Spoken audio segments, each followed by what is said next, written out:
Mga kapanalig, meron lang akong gustong sagutin na issue na alam kong matagal nyo nang gustong marinig sa akin, no? Ito nga yung issue kay Inday. Alam ko nagtataka kayo kung bakit hindi ko na nababanggit si Inday sa vlog ko. Hindi ko na nababanggit mama ko sa vlog ko. Yung pamilya ko sa Iloilo, hindi ko na nababanggit. Ganito po kasi ang storya ng buhay ko. Maliit pa lang ako, mga kapanalig. Ang mga magulang ko ay naghiwalay na. Broken family po kami. Pinanganak po kami sa Iloilo, no. Tatlo po kami. Ate ko, si kuya, ako po ang bunso. Doon po kami pinanganak sa Iloilo. Ito muna, ang mama ko, nagkakilala ang papa ko at ang mama ko sa Maynila. Dahil pumasok po siyang katulong ang mama ko sa kapitbahay. Doon sila nagkakilala at doon nabuo ang pagmamahalan nilang dalawa. Hanggang sa, yun nga, nagsama sila sa bahay sa Maynila. Hanggang sa nabuo na nga ang ate ko, ganyan. Dahil sa pagmamahalan nila, nagbunga yung ate ko. Tapos si kuya ko, tapos ako. So tatlo po kaming anak.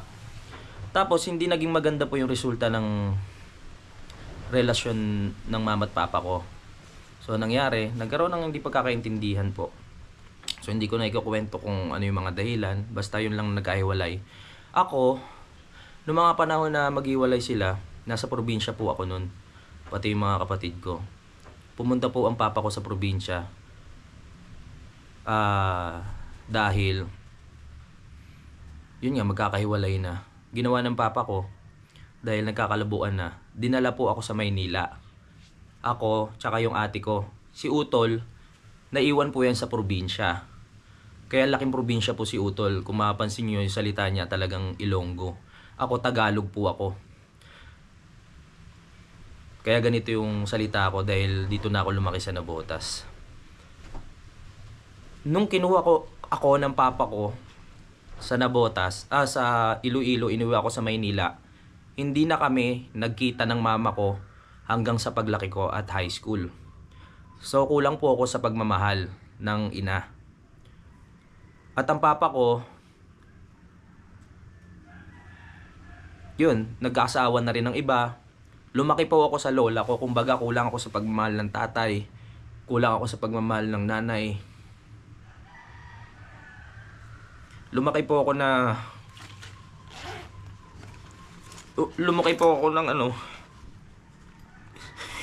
walang pagkalingan ng magulang.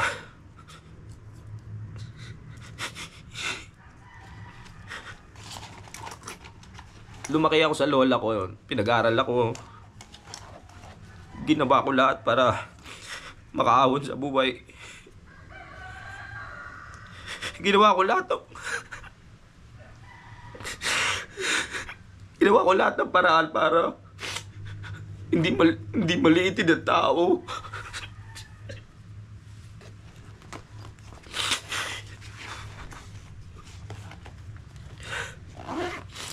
Lumaki ako na naiinggit na sana kompleto yung pamilya namin. Sana may tatay ako na nag-aalaga sa akin. Sana mama ko nandyan.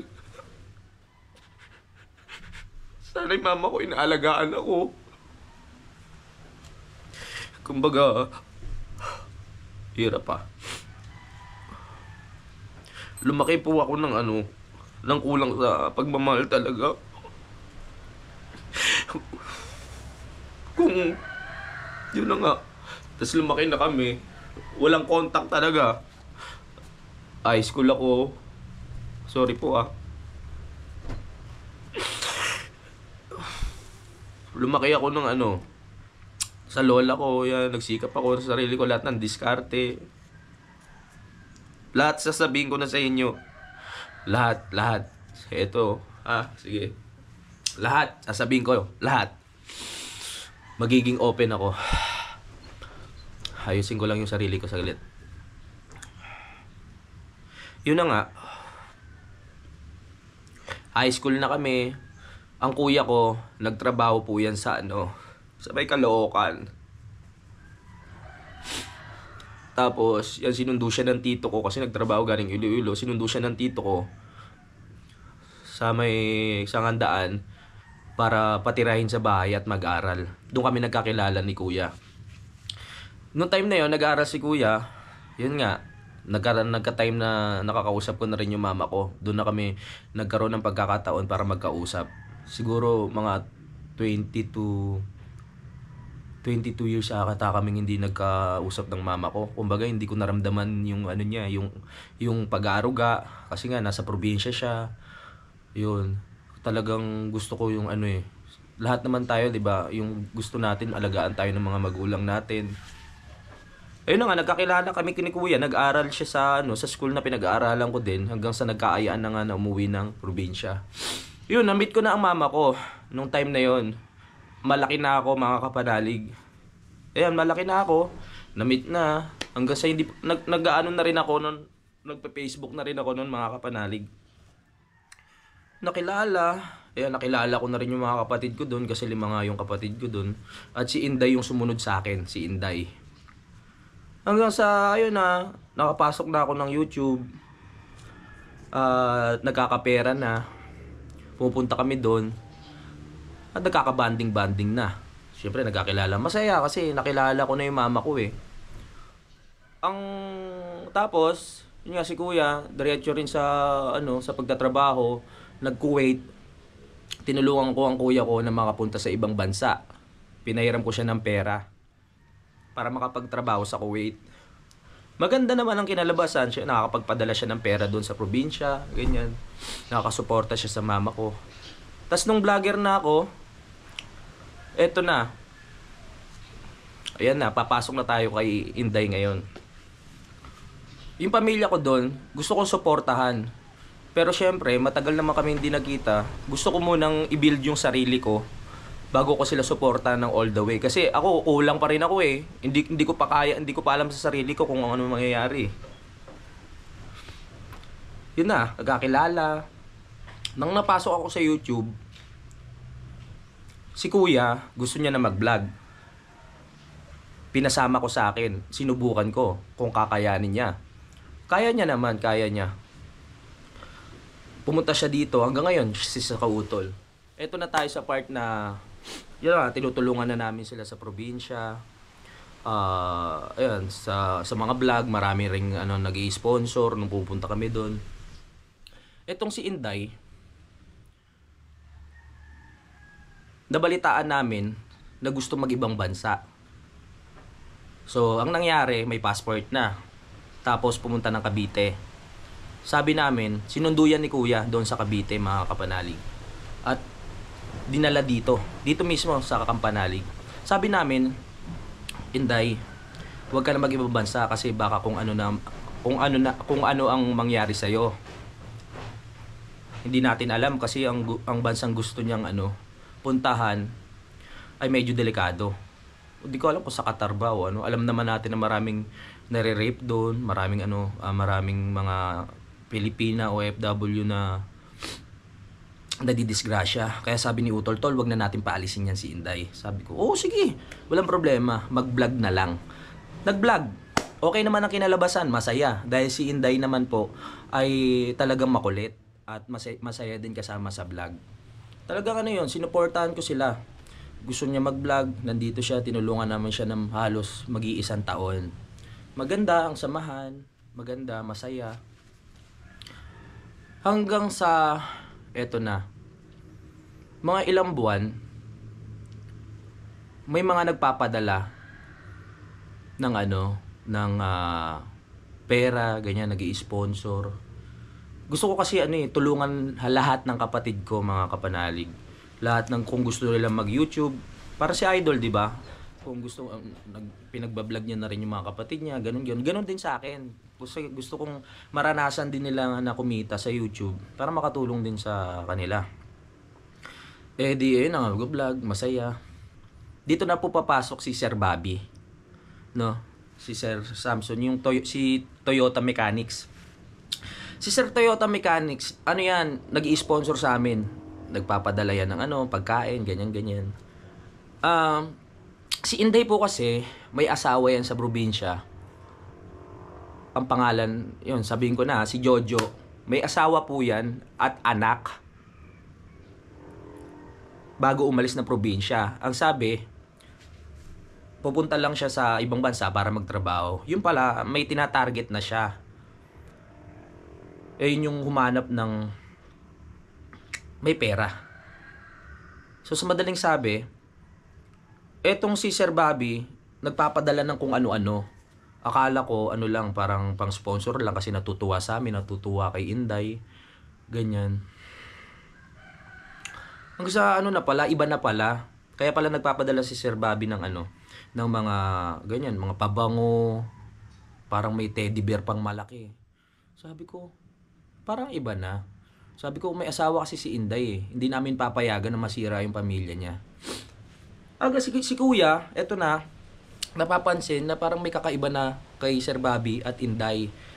Ayaw na ayaw ni Kuya na masira ang pamilya ni Inday kasi nga meron siyang naiwan na asawa at anak doon sa probinsya.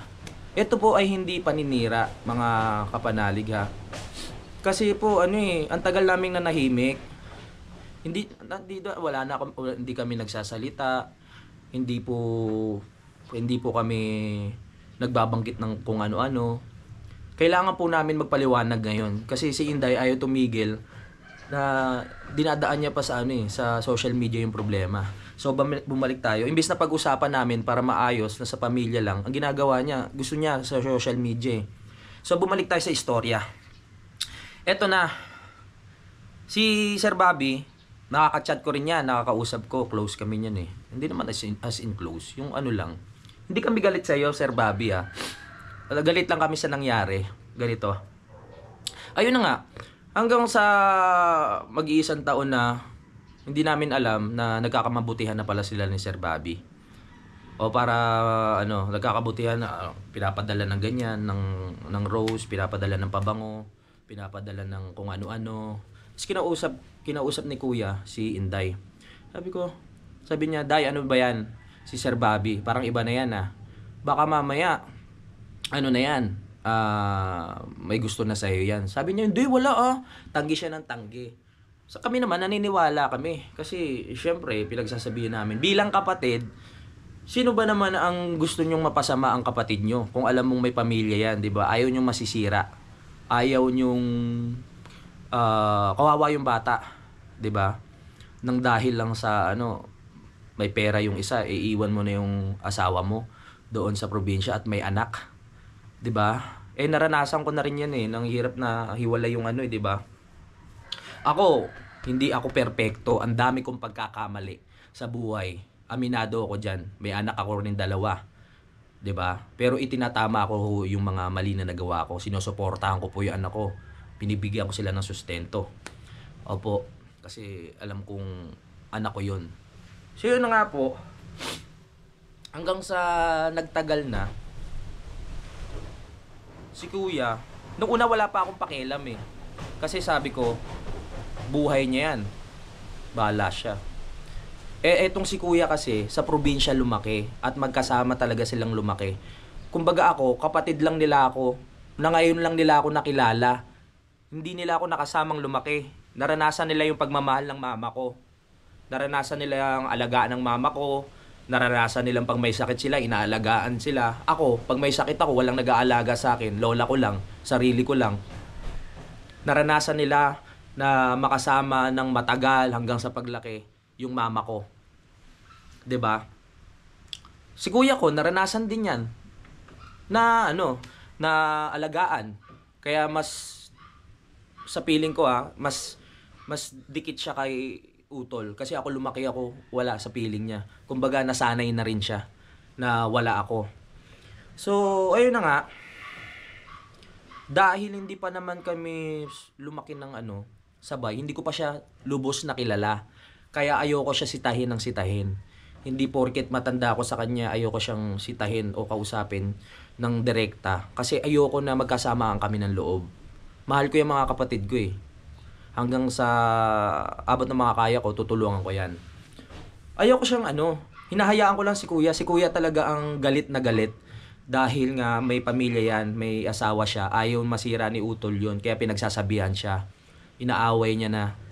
Kasi nararamdaman na nga po namin na parang may iba na, may kakaiba na kay Inday. No? Yun. Nung time na umuwi kami ng Iloilo, netong huli, paliwanag ko po ulit. Ayun na, doon ko na napansin na tong si Sir Bobby at si Inday ay nagkakamabutihan na. So, ang ginawa ko po, chinat ko si Sir Bobby. Sabi ko, Sir, ano po ba talaga pakay nyo kay Inday? Kasi po, may pamilya yan, huwag nyo pong sirain. Kung huwag nyo pong silawin. Kasi, ang ginagawa ni Sir Bobby po, hindi kami galit kay Sir Bobby, pinapaliwanag lang namin yung side namin. Pinapadala ng pera ang mama ko, pinapadala ng parang tinatanong kung magkano tuition pining nung isang kukumpatid, pag-aaralin. Sabi ko, Sir, huwag nyo naman pong silawin sa pera yung pamilya ko dito sa probinsya. Kasi kaya ko naman po sila tulungan. Ang plano ko po kasi noon mga kapanalig, doon na kami magbablog sa Iloilo para makasuporta po sa pamilya ko. Uuwi kami doon, mag-stay kami na matagal, doon kami bubuo ng community, magtatayo pa nga kami ng kubo eh. Ayun ang plano namin. Sabi ko maganda to kasi mataas din ang views pag kompleto ang pamilya. Masaya ako kasi nakukompleto kami pamilya eh. Nakakabanding ko yung mga kapatid ko, nakakabanding ko yung mama ko na matagal ko nang hindi nakasama, nakakabanding ko yung mga pinsanin ko. Yung stepfather ko mabait din, no? Yung stepfather ko doon, kaya nakakatuwa. Mabait rin naman yung mga kapatid ko doon.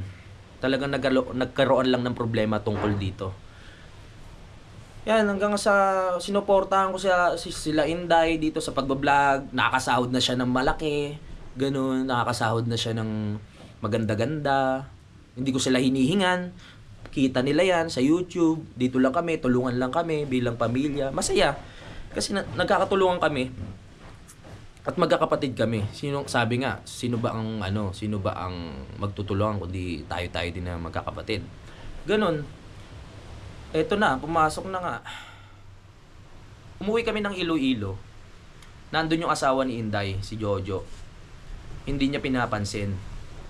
May sarili silang bahay doon, mga kapanalig. Ayoko lang din mahagip ng camera kasi noong mga panahon na yun. Kasi parang ayaw ata malaman ni Inday na may asawa siya. Pero mayroon po talagang asawa si Inday noong mga panahon na yun. Kasama pa namin sa video yun, yung asawa niya na naglalaro, no? Kung alam niyo yun sa vlog ni Utol, kasama niya pa doon, hindi niya pinapansin. Yung pala, ang pakay niya talagang iwan at ipagpalit kay Sir Bobby, yung nasa US, yung sponsor namin. Hanggang sa yun, nung nalaman ko yun, chinat ko eh. Hindi pa rin umaamin si Inday nung mga panahon na yun pero nararamdaman ko na meron na silang something. Alam niyo kung paano ko siya nahuli? 'Di ba sa Iloilo, chinat ko si Sir Bobby. Sir, sabi ko ganun, wag mo na silawin sa pera. Tapos, ang reply sa akin ni Sir Bobby, bahala kayo. Kung anong gusto nyo, bakit, kung pag may nangyari dyan kay Inday, bahala kayo kumbaga inaano niya na bahala daw si Inday ang magdesisyon. Ako naman bilang kapatid, ayoko rin masira talaga yung pamilya ni Inday. Kasi yan mo eh. Kapatid ko yan eh. Syempre, namin. Teka, kilala mo ba ng gusto yan si Sir Bobby? 'Di ba? Ganon din si Kuya. May asawa ka, ba't ka papatol dyan? Porket mayaman, ganon. Ganon talaga. Pero hindi kami galit kay Sir Bobby, nagpapaliwanag lang naman kami. Ayun na, hanggang sa nandun na kami sa probinsya, nahalata ko siya. Umalis kasi kami. Pumunta kami ng plaza. Chinat ko ngayon yung si Sir Bobby kasi doon lang may signal. Tapos, ang dami pa rin sinasabi sa akin ni Sir Bobby. Blinak ko na si Sir Bobby ngayon. Pagka-block ko si Sir Bobby, yung mga panahon na yun, hindi pa rin umaamin si Inday. Pag uwi ko doon sa bahay, si Inday, tulala. Tapos parang yung napansin ko na, malamang, yung dalawa, may connection talaga, nag-uusap pa din. Kasi sabi namin, tigilan niya na si Sir Bobby kasi nga, may pamilya siya, may anak siya, masisira ang pamilya. Pag uwi ko sa bahay, doon ko na nahalata ay nakapagsabi na si Sir Bobby na nag-chat ako. Kaya ganun yung reaction ng mukha niya. Hindi ko siya pinapansin. Hindi ko siya pinapansin kasi nainis na ako sa panahon na yun. Kasi ang tagal niya nagsisinungaling sa amin tungkol dyan. Puro wala lang yan, wala lang yan. Puro ganun. Ako bilang kapatid niya, na hindi naman kami lumaki na magkasama ng ilang taon, ayoko talaga siyang kausapin. Ayokong kasi nasasagot niya nga rin ang mama ko dun 'di ba? Nasasagot niya Paano pa kaya ako na sasama ang loob ko na kapatid mo ako tapos kapatid sa ina, 'di ba? Tapos sasagutin mo ako, ang tagal nating hindi nagsama pag nagkaroon ng problema. Sakit sa akin noon, kaya hindi ako nag-ano sa kanya, nagpapangaral. Si kuya talaga. Kasi si kuya ang may karapatan kasi kuya siya at magkasama silang lumaki. Kahit matanda ako sa kanya, hindi ko gagawin yun na pangaralan siya. Patawa-tawa lang ako kahit ang dami ko nang nalalaman. Eto na. So nagdesisyon kami na wag na siyang isama pabalik dito sa Kampanalig. Dahil nga diyan sa ginagawa niya na hindi niya na inaano yung asawa niya. Meron silang bahay dun Kumbaga, meron na silang sariling bahay, nagpatayo. Doon sila nagsasama ng asawa niya. So, ayun na nga, iniwan na namin siya doon sa probinsya. Dala yung sama ng loob. Kaya kung mapapansin nyo, hindi na namin kasama si Inday dito. So, ito na nga, kasama na si Inday.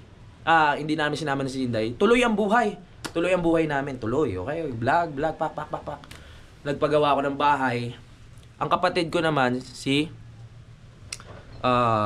ba to? Si John Paul.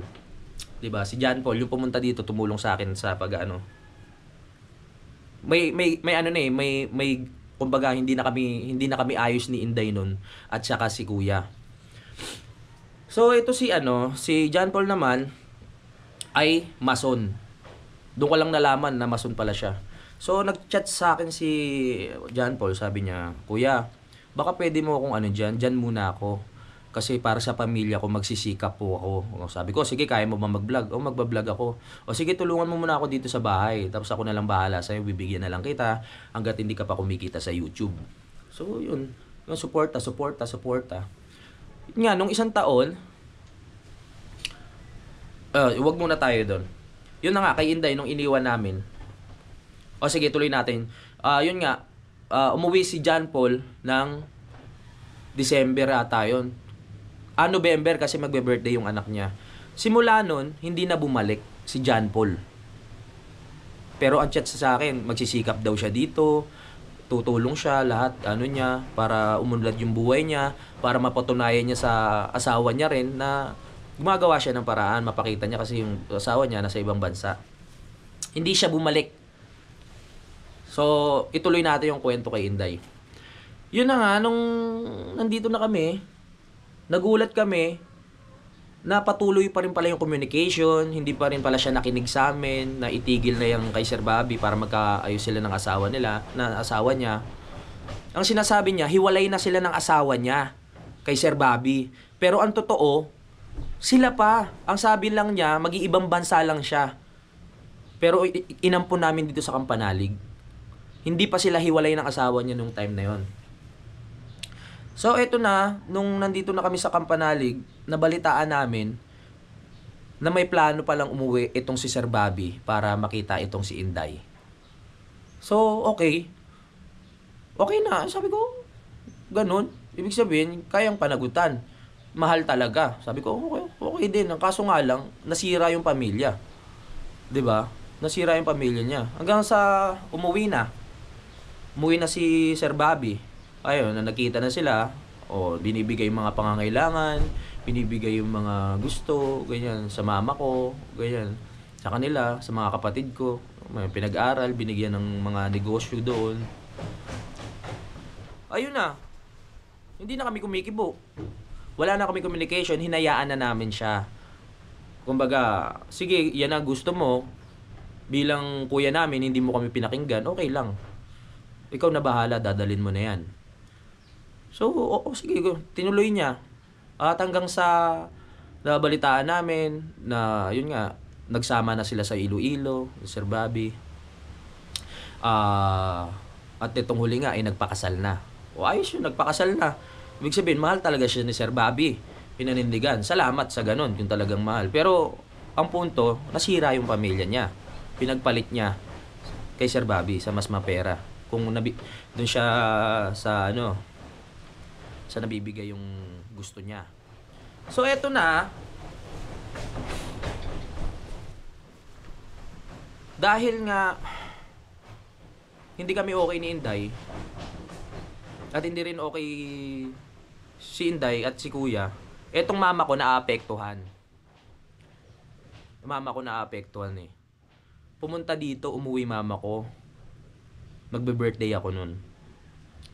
Ano na yun kumbaga nagsasama na si Sir Bobby nun at saka si Inday sa Iloilo. Kumbaga na-meet na ni Sir Bobby ang mama ko, na-meet na rin ng stepfather ko, pati mga kapatid ko.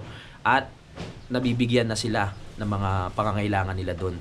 Na hindi ko kayang ibigay yung katulad ng nabibigay ni Sir Bobby. Dahil hindi naman ako ganun kayaman. Hindi naman ako ganun kalaking pera.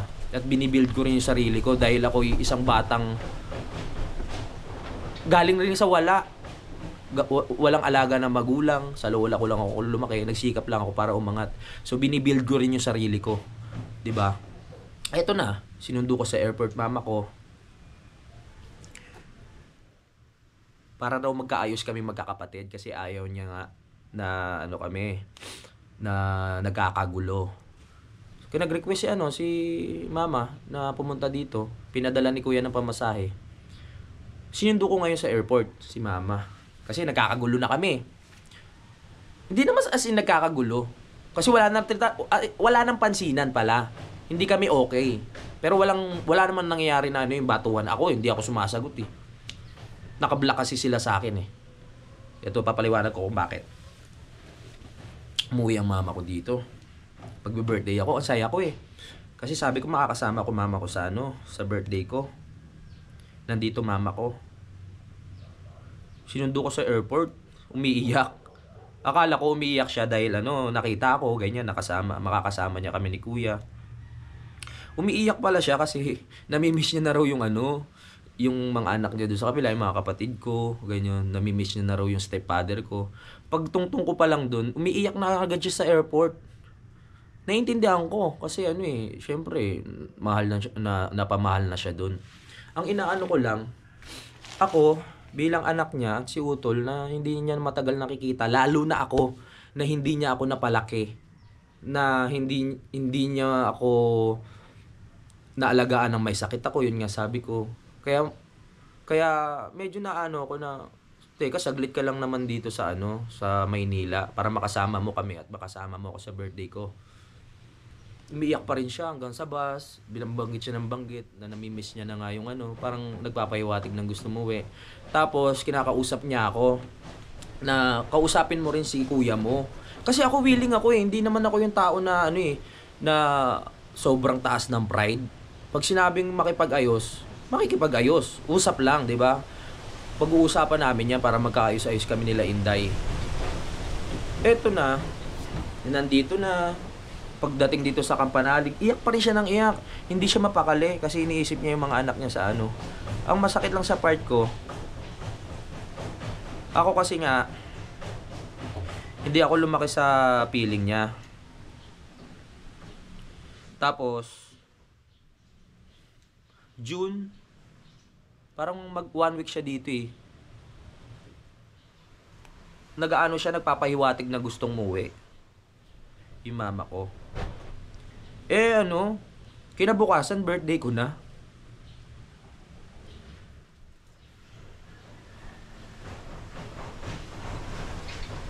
Birthday ko na nung kinabukasan. Pumunta sa akin. Sabi niya, "To, please, pauwiin muna ako." Sabi niya ganun. "Mababaliw ako dito." Sabi niya ganun. Mababaliw, kasama mo yung dalawang mong anak. Tapos nakakausap, nakakabanding mo naman kami dito. masakit lang sa akin kasi birthday ko na kinabukasan na hindi niya pa nararanasan na ano, na hindi ko pa nararanasan na may kasama, nakasama ko siya sa ano, sa birthday ko. Never pa. Yung pagkakataon na yun, na sana makakasama ko siya, hindi niya pa nahintay, isang araw na lang, isang gabi na lang, birthday ko na kinabukasan. Hindi niya pa natiis. Hanggang sa sumabog na yung damdamin ko, nakapagsalita ako sa kanya for the first time. Sabi ko, ma, bakit naman ganyan? Ang tagal mo akong hindi naalagaan, ang tagal natin hindi nagsama, ang tagal nyo akong hindi nakapiling, ang tagal yung anak nyo ko. Ito na yung pagkakataon na makakasama ko kayo sa birthday ko. Bakit gusto nyo pang umuwi? Ayun, talaga mapilit siya. Hanggang sa nakapagsalita na ako ng hindi maganda. Sabi ko, grabe naman. Ba't kaya ganyan? Sabi ko, magbe-birthday na ako. Dapat ako nga yung ano nyo, intindihin nyo. Kasi ako yung anak na hindi nyo ako nakasama na matagal eh. Ba't kayo ganyan? Tapos gusto nyo na umuwi? Palpak talaga kayo sa akin eh. Ginanong ko siya, nakapagsalita ako ng maano. Bukas, birthday ko na. Bakit gusto nyo pa umuwi? Hindi siya nagpapigil. Talaga umuwi talaga siya kahit birthday ko na kinabukasan.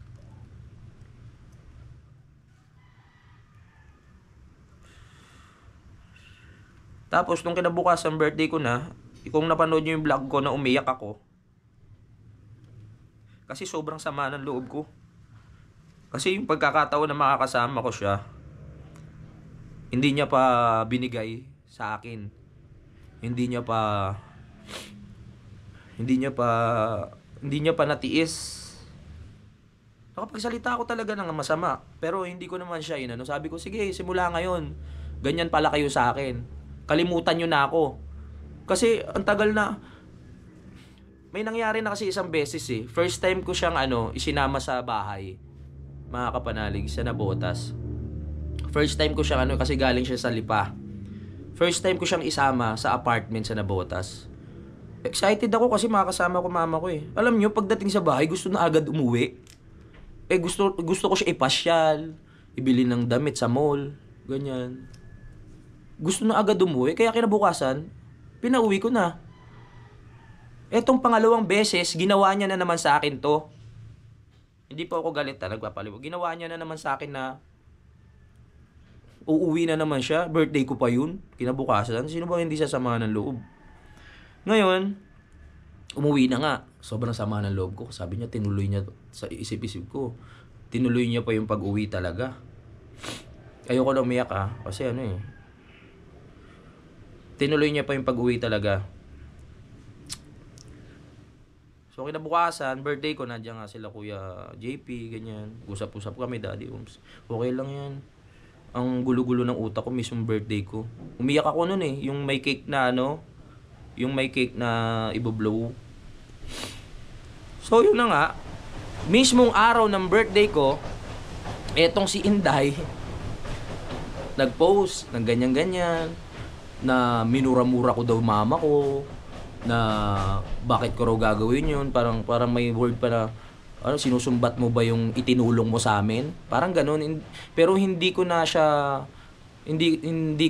hinayaan na pakinggan sa iba yung mga sinabi niya kasi ayoko sumama yung loob ko eh. Hanggang sa ayan na gusto talaga ni Inday na magulo kami. Ayaw niya nang mag-usap-usap kami magkakapatid ng pamilya. Gusto niya, dinadaan niya lahat sa social media. Alam mo, sa part ko lang, sa mama ko, may tampo lang ako, hindi naman ako galit. Yun lang yung sa akin. Kasi birthday ko eh.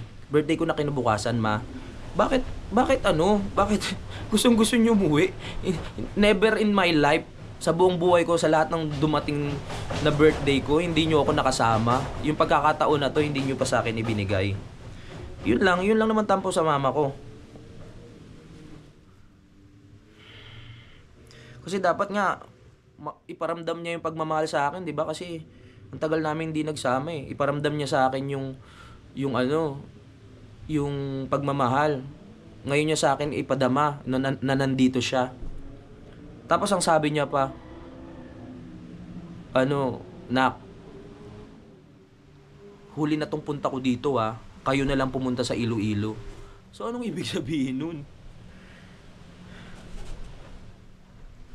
Yun na nga, nagpo-post na si Inday, sirang-sira na yung mood ko, mismong araw ng birthday ko. Hanggang sa, ayun na, salita na siya ng salita. Ang dami na rin nagko-comment, totoo ba yan? Pinagmumura mo daw yung nanay mo.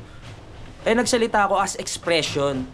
Hindi ko dinirekta ang mama ko na, ay, tangina mo. Hindi sabi ko, sa sarili ko lang, tanginang yan. Ganun lang. Pero hindi ko siya minura, parang expression lang para sa sarili ko lang. Dahil sa sobrang galit, sumabog na. Kumbaga naipon lahat mga kapanalig, naipon lahat simula nung bata ako, yung iniisip ko lahat.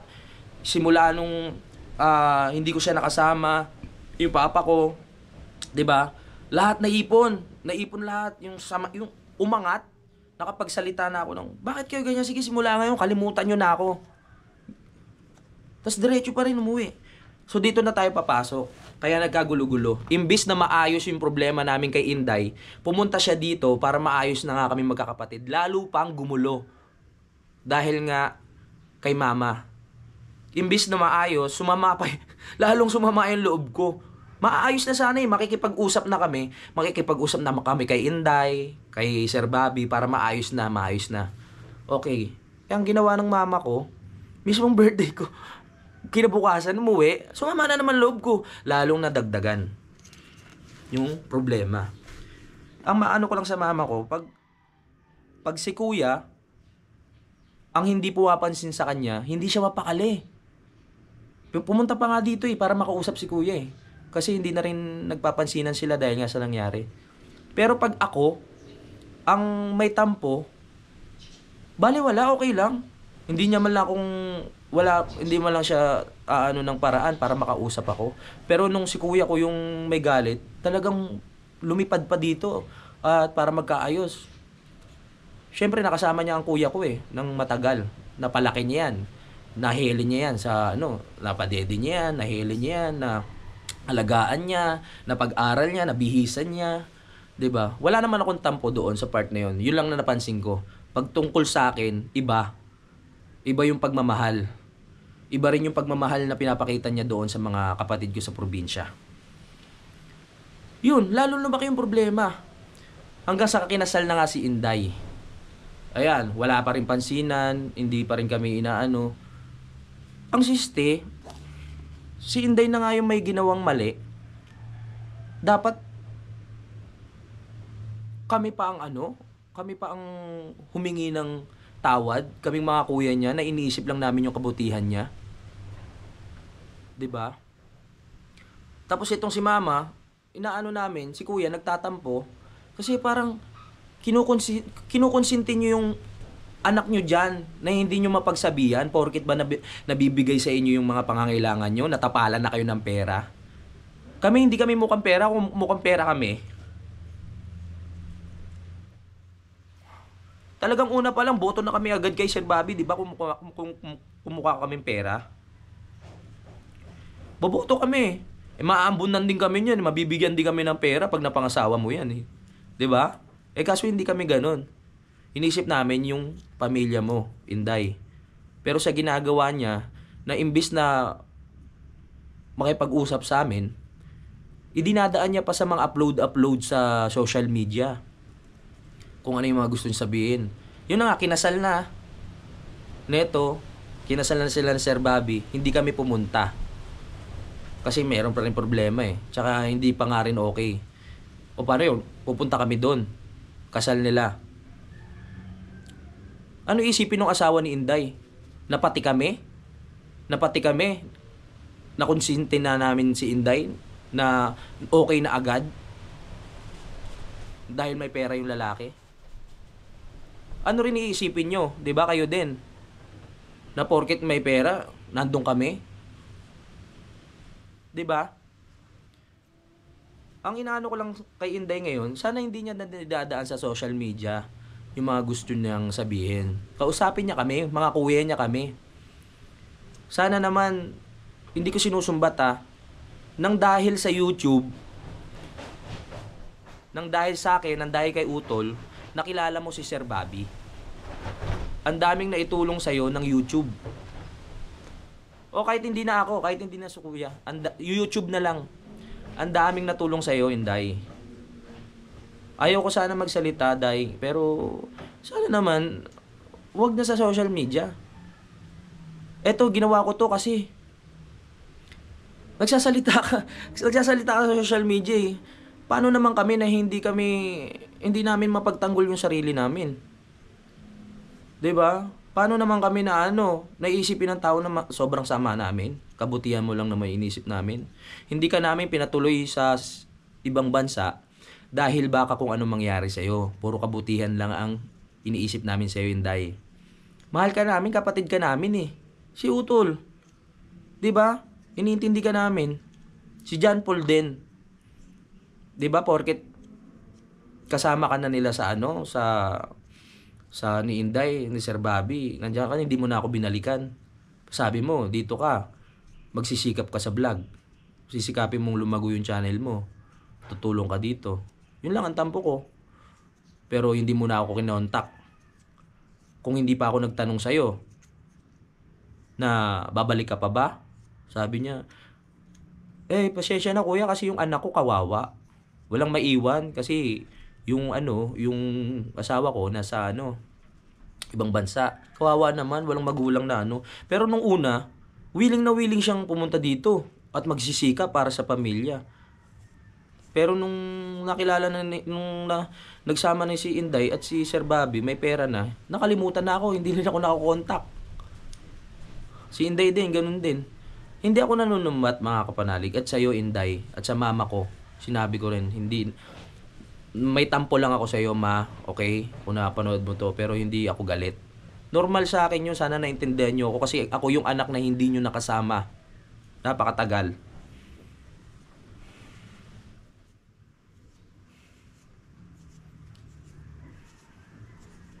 Ang dami kong pangarap. Bubuuin sana dyan sa Iloilo. Magtatayo ako ng community dyan. Magbablog para magkatulungan tayo. Wala mas mapera sa amin si Sir Bobby. Kay Sir Bobby naman, hindi rin ako galit sa'yo. Gusto ko lang din magpaliwanag. Hindi ako galit sa'yo. Inaano ko lang yung pamilya ni Inday. At baka hindi sa'yo sinasabi ni Inday yung mga totoo. Baka kung ano-ano sinasabi niya sa'yo. Sir Bobby. Mabait yan si Sir Bobby. Wala kaming problema dyan. Yun lang, sana isipin nyo lang na eto, Day, sana hindi ka na nag-aano sa social media. At may magko-comment dyan, bakit kung ayaw mong umano pala sa social media, bakit ka gumawa ng video na to? Marami na po kasing gusto ko rin ipagtanggol yung sarili ko. Gusto ko rin ipagtanggol na iniisip ng iba na ang sama akong anak, ang sama akong kapatid. Day, hindi ako nanunumbat. Isipin mo yung mga panahon na nandito ka. Kung natuloy ka sa ibang bansa, anong magiging mo dun? Baka mamaya na-disgrasya ka pa dun. Diba? At kundi dahil sa akin, o sige na, sa YouTube na lang, hindi mo makikilala yan si Sir Bobby. Ang nangyayari kasi, parang dahil may pera ka na, dahil mayaman ka na, parang pag nagsalita ka sa amin, kayang-kaya mo na kami tapakan. Kasi alam mong may pera ka na. Nagpakasal ka na dyan eh. Porket alam mo may pera ka na, parang binabaliwala mo na kaming kapatid mo. Hindi mo na kami ginagalang. Nanahimik lang kami at pinahilom lang namin yung sugat. Pinahilom lang namin yung mga pangyayari para magkaayos-ayos na tayong lahat. Kasi syempre masaya pag okay ang pamilya, di ba? Yun ang gusto ko. Ayoko rin na magulo. Pero anong ginagawa mo, Day? Salita ka ng salita sa social media. May pera kayo.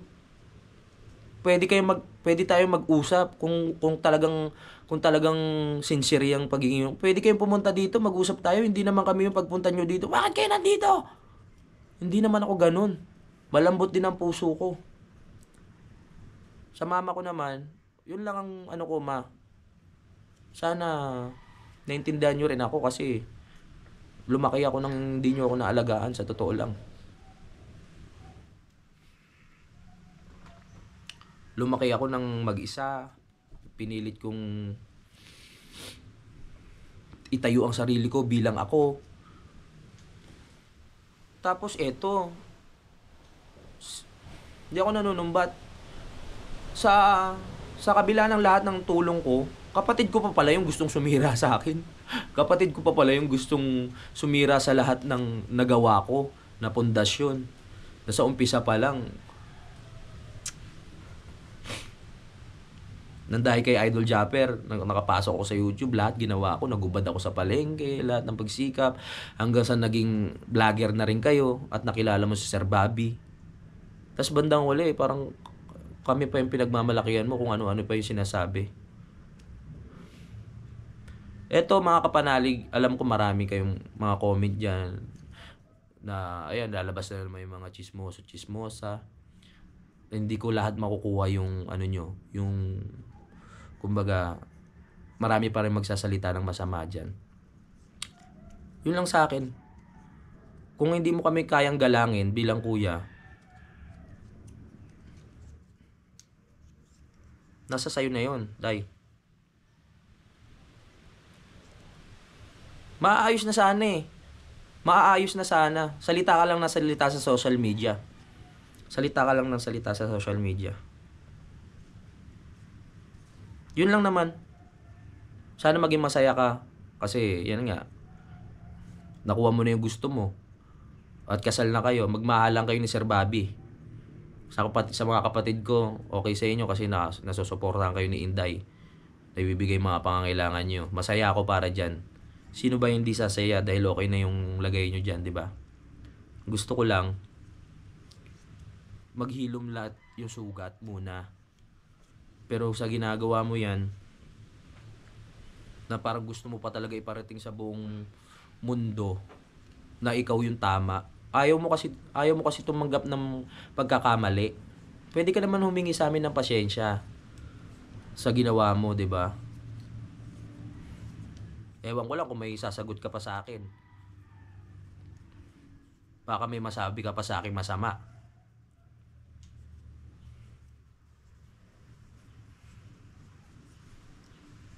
Imbis na magkaayos-ayos tayo dahil sa YouTube, nagkagulo-gulo pa tayo. Sana wag ka na magsalita sa social media. Ha? Katulad nung hindi namin pagpunta sa kasal. Nagsalita na naman siya sa vlog niya, bakit hindi kami makapunta? Bakit hindi kami ganun? Ang dami nagsasalita siya. Tahimik lang din ako. Si kuya ko tahimik lang din. Hindi ko na inayaan ko lang. Tapos nitong huli, nagsasalita na naman siya. Mama ko raw hindi makatulog dahil blinak nga ni Utol. Paano hindi parang nagkakampihan na sila doon na parang wala na silang pakialam sa amin. Hindi nga mga kapatid ko dati nagchat-chat pa sa akin yan eh. Kahit Happy New Year, Merry Christmas, wala na. Wala na. Bakit? Kasi mas malaki may tutulong sa inyo ni Inday. Yun lang po, no? Yun lang nga sa akin. Wala akong ginawang ikasasama ng pamilya ko. Dala lang din ang damdamin kung bakit ako nakapagsalita ng masama sa mama ko. Yun na nga yun yung dahil birthday ko na kinabukasan at gustong gusto niya nang umuwi. At kay Inday, masaya ka na. Itigil mo na yan. May pera ka na, ano pa ba gusto mo? Pwede ka ng magkakaayos pa naman eh. Dinadaan mo sa social media, willing naman kami makipag-ayos. Bilang ako, leader ng kapanalig, kailangan ko rin magsalita kasi ang daming naguguluhan. Hanggat hindi ako nagsasalita, iisipin yung lahat na kami ang mali, na parang wala kaming kwentang anak, na wala kaming kwentang kapatid kasi hindi na nga namin sila binabanggit. Diba? Yun lang. Nailabas ko rin yung samahan loob ko. Pasensya na kayo kanina sa umpisa. Gusto ko lang talaga matapos na to. Matapos na yung... Ang dami kasi nagko-comment sa akin na bakit ganyan, bakit ganyan, bakit ganyan. Okay na, Day. Masaya ka na. nakuha mo na yung gusto mo. Si Jojo, okay na rin naman. O, naiwalayan mo na. O yan, nabibigay mo may mga pangangailangan ng mga kapatid natin dyan. Ayos na yun. Yun lang mga kapanalig, no. Sana maintindihan nyo yung part ko. Kinuwento ko na sa inyo yung story ng buhay ko. Isa akong bata na nagmula sa wala. Walang pagmamahal ng magulang, na sinuwerte, na makapasok sa YouTube, na makilala, na kumita ng maayos, at matulungan ng mga kapatid ko nang dahil sa YouTube. Ako yung batang yun. Pero bandang huli magkakaganito pa pala tayo. So yun lang mga kapanalig. Sana maintindihan nyo ako. Okay? Huwag ka na magsalita sa Day. Lalong pagpapiestahan lang tayo ng niyan. Ng mga taong hindi naman talaga nakasuporta. Pag may chismis lang, nandyan. Okay? Salamat po sa pakikinig.